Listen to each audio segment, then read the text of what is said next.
Oremos al Padre, solo al Padre, a nuestro Padre de gloria. Vamos a retomar este estudio de la palabra de nuestro Dios. Allá en el capítulo 2 de la carta a los Efesios, estamos aprendiendo cómo los judíos y los gentiles eran dos pueblos distintos en el sentido de que uno tenía la ley de Dios, el otro no. Uno era el pueblo que Dios había formado y los demás eran los pueblos, las naciones, y así era como los conocían. Así es de que encontramos esta diferencia entre estas dos naciones o entre estos dos grupos de personas donde se conocían como los judíos y los gentiles. Hemos estado aprendiendo cómo la salvación que trajo nuestro Señor Jesucristo dice que en esta salvación pudo quitarse del medio las enemistades, pudo formar de los dos un nuevo pueblo, es decir, un nuevo hombre que estuvo siendo formado por medio de estos dos pueblos o a partir de estos dos pueblos. Bueno, entendemos nosotros que los judíos se consideraban cercanos a nuestro Dios, y esto tiene algo de sentido, ya que el pueblo judío tenía la ley de Dios y ellos estaban adorando al Señor de acuerdo a lo que ellos conocían. De tal manera que nuestro Señor Jesucristo, en la plática que tiene con la mujer samaritana, dice: nosotros adoramos lo que sabemos, lo que conocemos, y ustedes adoran lo que no saben. Ellos estaban teniendo cierto conocimiento de Dios, hablando de los samaritanos, pero ya los gentiles, ellos en verdad no conocían a nuestro Dios. Incluso les parecía extraño el poder pensar en un Dios que no podían ver. Es decir, un Dios que no tenía una representación, ya que Moloch, Kenos, Baal y todos los dioses, Acera, todos ellos tenían una representación, sea de madera, sea de piedra, sea de oro, sea de plata. Zeus y todos los dioses que ellos adoraban tenían una representación. Es decir, ellos podían orar a un Dios que estaban viendo, o se llevaban una representación de su Dios, su ídolo, lo llevaban consigo, y cuando tenían la necesidad ponían a su ídolo enfrente, se postraban delante de él y oraban a lo que estaban viendo. Pero los judíos oraban algo que no se veía, lo que no podían tener frente a ellos, y les parecía raro el poder pensar que un judío podría orar fuera de su templo, en un lugar donde no podía ver a Dios. De tal manera que incluso cuando asaltaron el templo judío, entraron y lo notaron prácticamente vacío. Había utensilios, había adornos, pero no había Dios. Por eso dice así, dice: el necio de su corazón, no hay Dios, porque entró al templo y no miraban una representación de Yahvé o de Jehová o del Dios de los judíos. El gran yo soy no tenía una representación.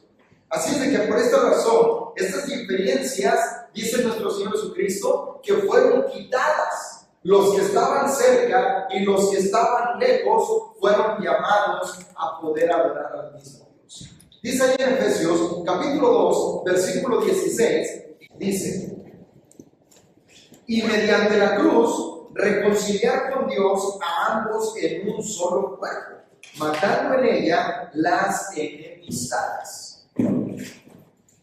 Nuestro Señor Jesucristo tuvo la facultad, el poder, la misericordia de poder matar en la cruz las enemistades que existían entre los dos pueblos. Dice ahí que ahora realmente tenemos nosotros paz, no solamente para con Dios, sino también los unos con los otros. Entonces dice aquí que mediante la cruz pudo reconciliar con Dios a ambos, a los judíos y a los gentiles. Pudieron ser reconciliados. Esto es algo que no se podía lograr por la mera buena voluntad del hombre o por medio del humanismo, donde se hacen a un lado las religiones, se hacen a un lado las barreras raciales, lingüísticas, las barreras sociales, las barreras económicas, y entonces se reconoce que solamente somos humanos y que debemos de vernos como seres humanos, con errores, con virtudes, y aceptarnos como tal. Esto es algo que el humanismo no ha podido lograr. En cambio, nuestro Señor Jesucristo dice que esta paz, esta enemistad fue quitada por medio de la cruz. La crucifixión de nuestro Señor Jesucristo no solamente nos consigue paz para con Dios, sino que también nos consigue paz los unos con los otros. Por esta razón, cuando nuestro Señor Jesucristo y oraba de esta manera, diciendo: Padre, tú me diste a estos, y los que me diste los he guardado, y ellos han guardado tu palabra, y ellos han estado obedeciendo tu voluntad.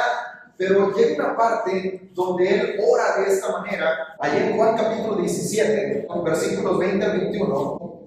Mas no ruego solamente por estos, sino también por los que han de creer en mí por la palabra de ellos, para que todos sean uno, como tú, oh Padre, en mí y yo en ti, que también ellos sean uno en nosotros, para que el mundo crea que tú me enviaste.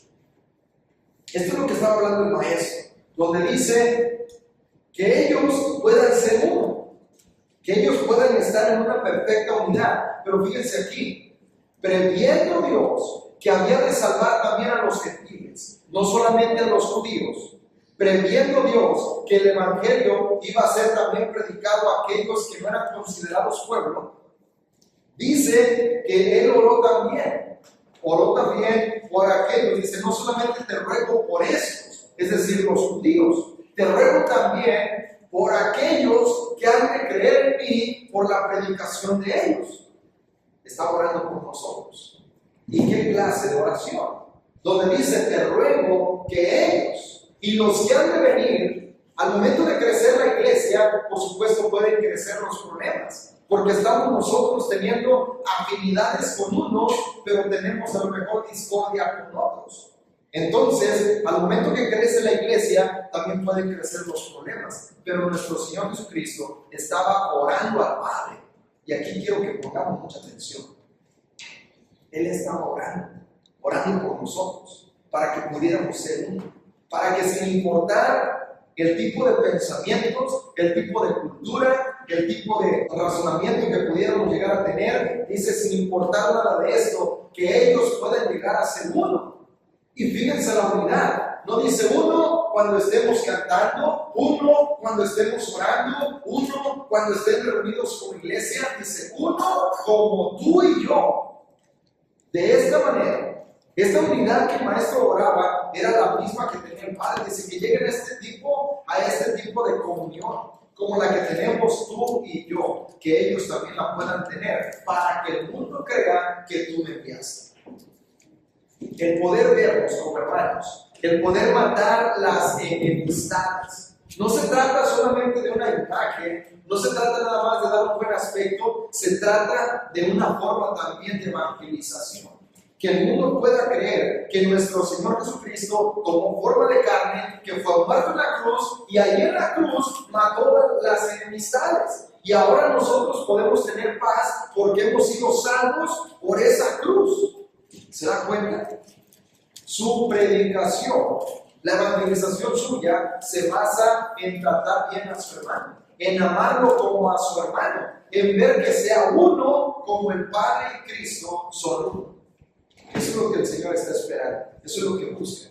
Así es de que esta es la oración de nuestro Señor Jesucristo, y nosotros estamos aquí para poder hacer su voluntad.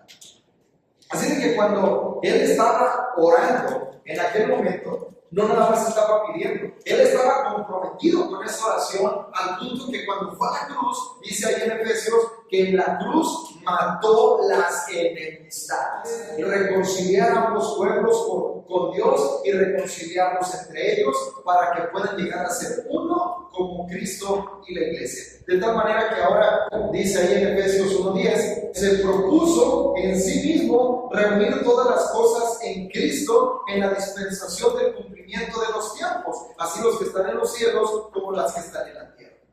Nuestro Padre propuso en su voluntad reunir en Cristo todas las cosas. Los dos pueblos que pudieran llegar a ser un solo pueblo, que dejaran de ser dos nacionalidades distintas, dos formas de adoración, y que pudieran llegar a vincularse en Cristo. Y otra vez, todo esto es posible a través de nuestro Señor Jesucristo. Ahora, las metáforas que habla el apóstol Pablo, porque dice ahí que él pudo reconciliar mediante la cruz a ambos en un solo cuerpo.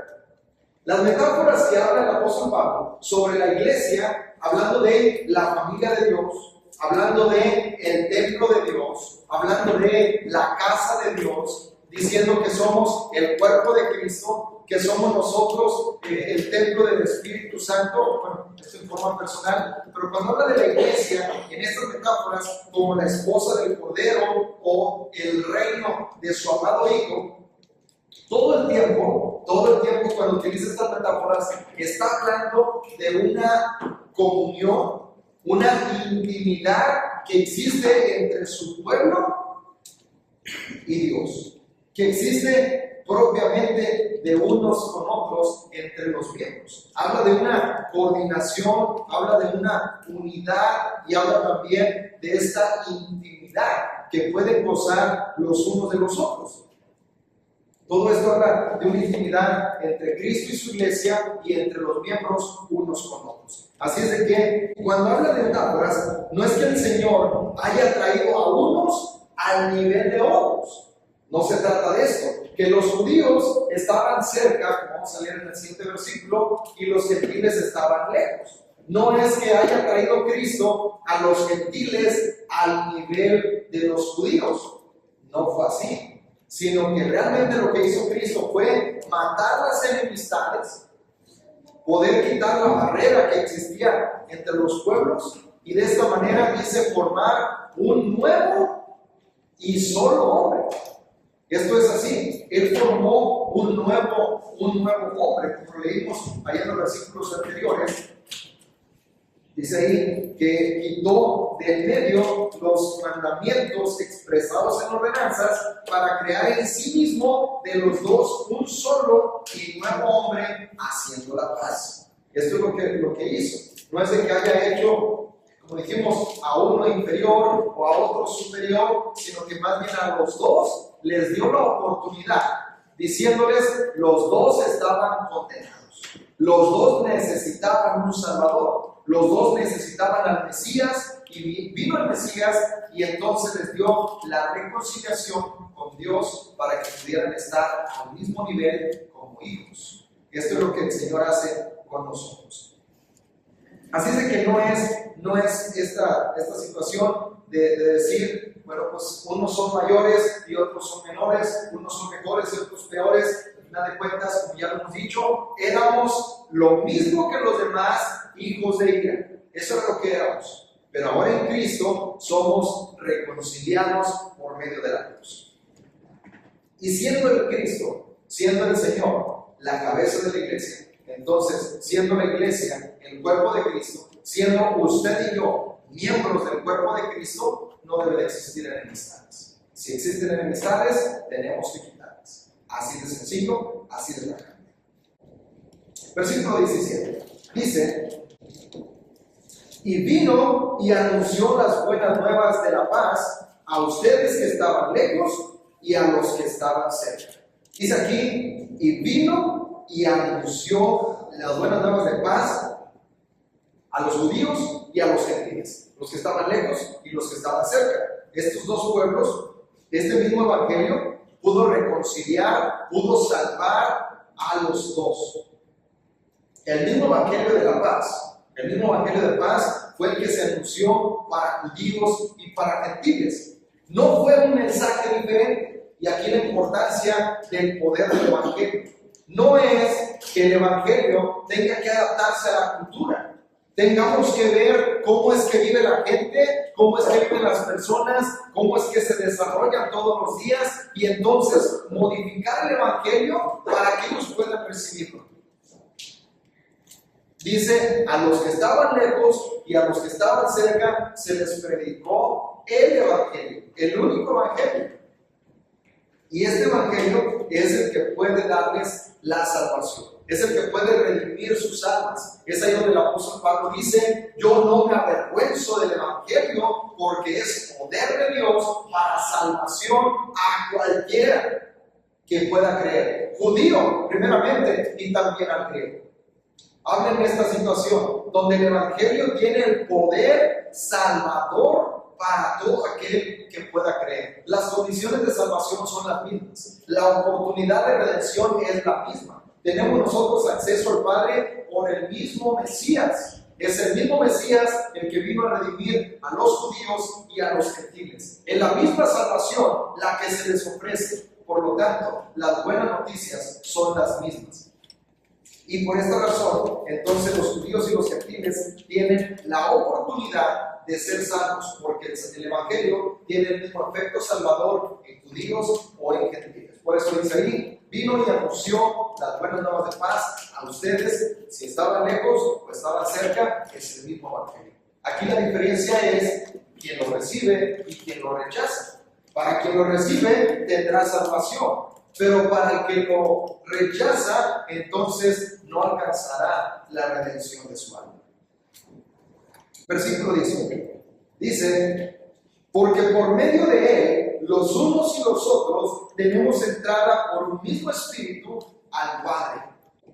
Esta es una situación muy importante, ya que hoy en día, con el sacrificio de Cristo, no solamente se derriba la pared intermedia de separación. Ya hemos explicado acerca de esto en otro estudio, donde hablábamos que existía literalmente una pared en el templo, una pared que separaba a judíos de gentiles. Había una pared intermedia de separación, y esa pared estaba allí.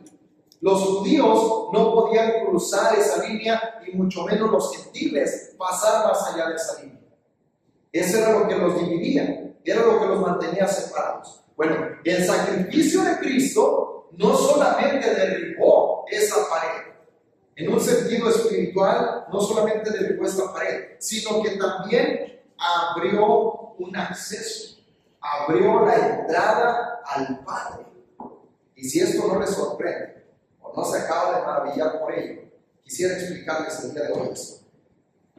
Somos salvos por el mismo Evangelio, judíos y gentiles. Somos salvos por la misma palabra de salvación, por el mismo Evangelio de la paz, por el Evangelio del reino, por las buenas noticias que fueron predicadas desde el tiempo de los apóstoles, desde el tiempo de nuestro Señor Jesucristo hasta el día de hoy. Tenemos nosotros el mismo camino, tenemos la misma senda por donde vamos andando, es decir, seguimos al mismo Maestro. Y aquí viene lo importante, tenemos la misma entrada al Padre Celestial. No importa usted si es judío o si es gentil, eso ya no importa. Lo que importa es que usted tiene acceso al Padre. Dice, tenemos la misma entrada. Dice, por medio de él, los unos y los otros, tenemos entrada por un mismo espíritu al Padre. Tenemos la oportunidad de accesar a la presencia de nuestro Dios. Usted y yo, sin más intermediarios que Cristo. ¿Y por qué hablamos de que Cristo es el intermediario? Quisiera explicar un poquito acerca de esto. El acceso al Padre que menciona aquí nosotros tenemos la palabra entrada, pero estuve buscando y realmente no es la palabra entrada como debería de traducirse, aunque se traduce así en varias versiones. Pero la palabra que quedaría mejor en esta parte donde dice, porque por él, por medio de él, los unos y los otros tenemos acceso. Sería esta la palabra, acceso. Y fíjense aquí la importancia. Esta palabra viene del griego prosagoge, es la palabra. Prosagoge se puede también traducir como entrada, pero más bien, la traducción más exacta, acceso. Porque esto es importante, una entrada y un acceso. Porque una entrada, cualquiera de nosotros pensamos, bueno, abrió una puerta, abrió una pared y se abrió una puerta por donde podemos pasar. Pero esta no es la palabra adecuada. Lo que se traduce aquí de esta palabra, prosagoge, es llevar o traer a la presencia de. Es llevar. Estás aquí, es decir, estás afuera, y entonces alguien, la puerta ya estaba ahí. No se necesitó abrir una puerta, la puerta estaba. El punto es que nosotros no teníamos el acceso. No teníamos ese acceso. Entonces alguien nos toma de la mano y nos lleva a la presencia de Él. Eso es lo que hizo Cristo. Eso es lo que hizo. Los que estaban lejos, por eso dice, los que estaban lejos y los que estaban cerca, tenemos el acceso al Padre por el mismo Cristo. Esta es la... Sí, de veras, esto no les emociona. Esto es una cosa bien importante. El poder saber que estábamos lejos. No teníamos acceso. Nuestras oraciones, como ya lo decía el apóstol Pablo, ya lo decía en los versículos anteriores, no teníamos nosotros, estábamos ajenos a los pactos de la promesa, estábamos nosotros sin esperanza, sin Dios en el mundo, no teníamos parte en la ciudadanía de Israel, entonces estábamos bien perdidos. ¿Qué es lo que hace Cristo? Muere en la cruz, y en la cruz mata las enemistades. Ahora si alguien le dice a Cristo, ¿por qué estás trayendo a un gentil aquí a la presencia de Dios? Dice, porque ya pagué el precio. Pagué el precio en la cruz. Y ahora Él puede entrar. No importa quién sea.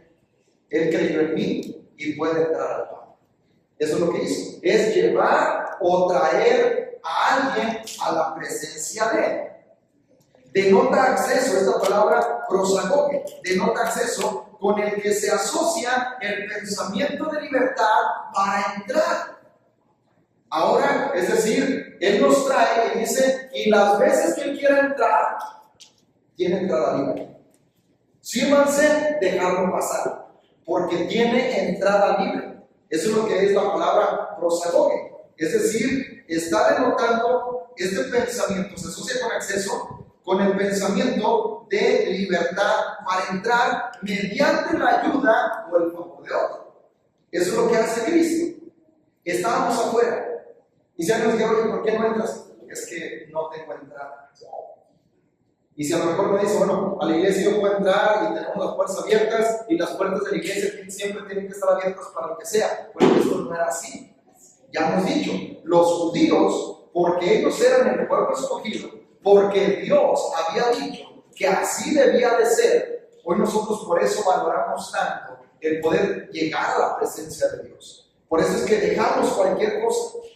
Vamos a orar, vamos a orar. Deja el trabajo, deja las cazuelas, deja lo que estás haciendo, vamos a orar. Nos van a llevar delante de la presencia de Dios. Oye, vamos a la adoración, vamos.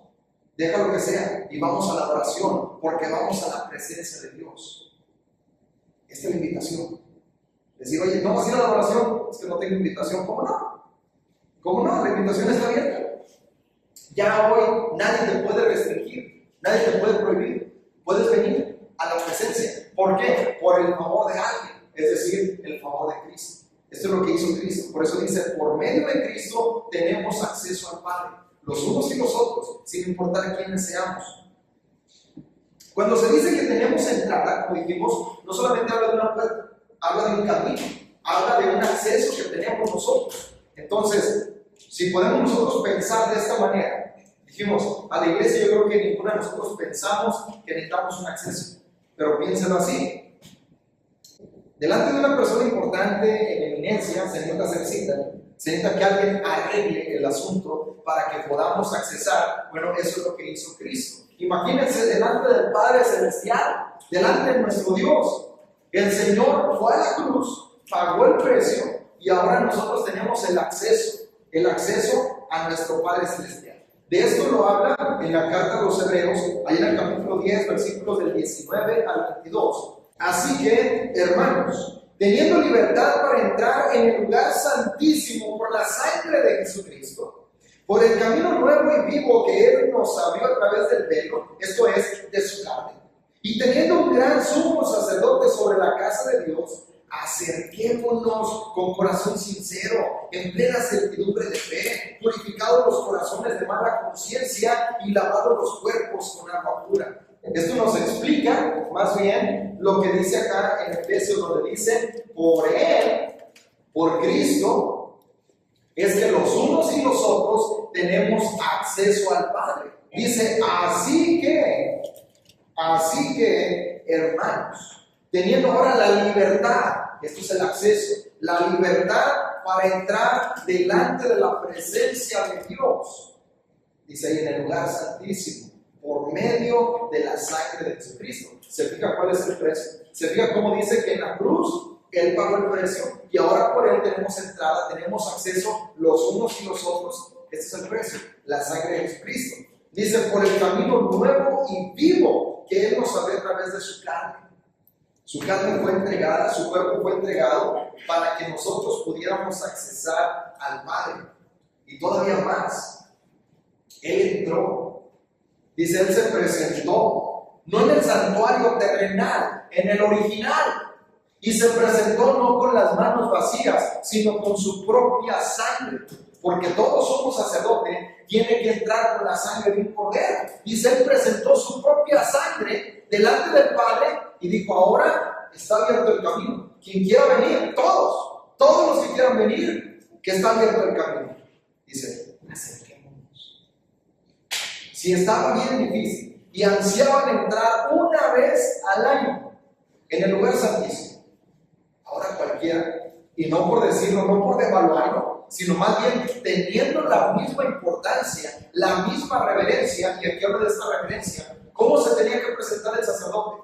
El sumo sacerdote no podía presentarse como él quisiera, no. Se presentaba, primero lavaba su cuerpo, y luego se ponía las vestiduras de gala, las vestiduras santas para presentarse ante Dios. Se ponía la mitra en su cabeza, y con esa vestimenta se presentaba delante de Dios y Dios lo recibía. Imagínese usted el privilegio. Bueno, ahora dice que Cristo pagó el precio.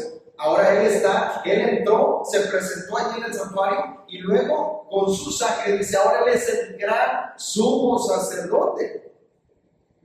Todavía, si pensamos, es que hay alguien que nos puede impedir el acceso, allá está el gran sumo sacerdote, que dice, adelante,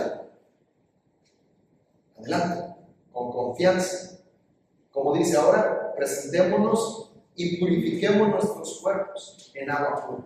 Es decir, esto nos invita a limpiarnos del pecado, a limpiarnos de nuestra inmundicia, a poder decir, voy a entrar a la presencia de Dios, voy a gozarme en la presencia del Señor. Y acerquémonos con corazón limpio, con corazón sincero, en plena certidumbre de fe, purificados los corazones de mala conciencia y lavados los cuerpos con agua. Están nosotros con un corazón dispuesto. Esa es la importancia de decir, es un tiempo desperdiciado si venimos a la adoración y nos quedamos dormidos. Es un tiempo desperdiciado si venimos a la adoración y estamos distraídos con cualquier otra cosa. Estamos delante de la presencia de Dios. Si usted está orando y se queda dormido, es un tiempo desperdiciado. Es una oportunidad desperdiciada.